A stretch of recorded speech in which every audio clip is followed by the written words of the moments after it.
Week for the team. You guys been rolling. You obviously want to go into the bye week with another win. Right. Yeah, I mean, I think the biggest thing is just carrying the momentum that we've already created, just by stacking, 4 wins in the month of October, not setting ourselves behind like we did, in the past, but just, getting ahead of ourselves and just being where we need to be. You guys have really been on the takeaway train, dating back all the way to last season. What goes into, I guess, that mindset? You guys keep saying think takeaways, think takeaways. How do you, I guess, what is think takeaways? I think it's the confidence that it takes to attack the ball, to take chances in the game, and not worry about, what might happen if you miss it, if you drop it. That contributes sometimes. I know in the past when I've had a hard time taking the ball away, it's because of the confidence. You know what I mean? So I think we all have the confidence, and if you're not making plays, the brother next to you is, so it gives you the confidence to keep going. What does the Steelers offense do well? They got a little bit of everything. I would definitely highlight their receivers, saying that they could change the game at any point. And then they got good running backs, and then the quarterback is running the system really well for them. Have you talked to Trayvon about George Pickens or Tyson or any of the Georgia guys? I'm familiar with George a little bit. We got the same agent off the field, so I've been around him. I love his character. He's a good kid off the field. I know Trayvon said yesterday he's been riling you guys up a little bit. He says George doesn't catch anything on Sunday. Yeah. Now he has been mentioning that, but it'll be a great matchup. I love what he brings to the game, so I'm looking forward to the matchup. Health-wise, how are you feeling?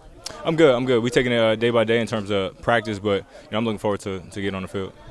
The cramps, I know you, Travis, you guys, I know it's like that time of the year where it's like that weird, like it's not cold yet, it's still Right. hot. How do you counter it? For me, I think it's just adapting as your body as you get older. Things change. I'm not a cramp guy my whole life, but this year I've been having 3-4 cramps within the first few games. So just adapting and we'll take the bye week especially to figure out how we can make sure that doesn't happen no more.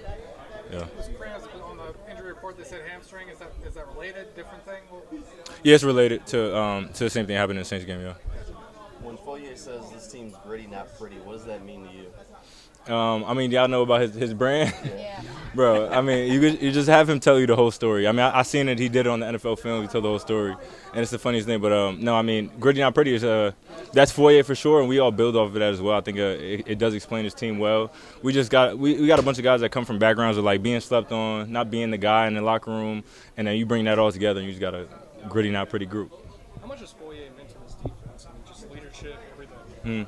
A ton, bro. As a middle linebacker, it's similar to the quarterback. In terms of that's who you kind of want to look to as your leader, and he's been that ever since he got here. You can tell he's grown more and more into that role. It's just the importance of it. He's consistent.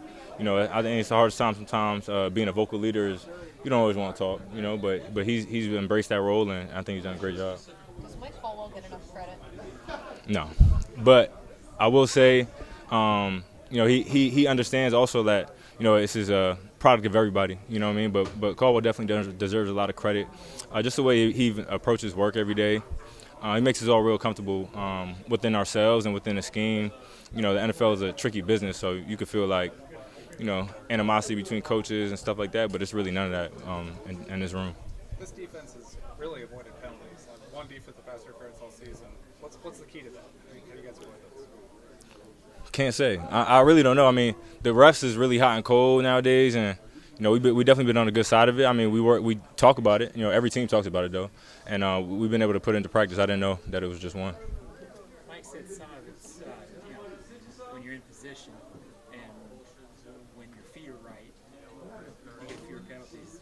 Is that sort of just being in the defense longer too, just sort of knowing where you're supposed to be?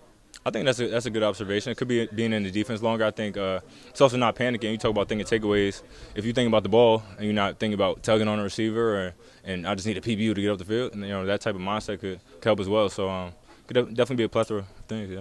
Is the communication between you guys back there a lot better than last year, just because you know each other better? Yeah, I think it's grown. This group, mainly except D. Will, has been together for 3 years now. So it's grown, and the confidence to just see guys make plays.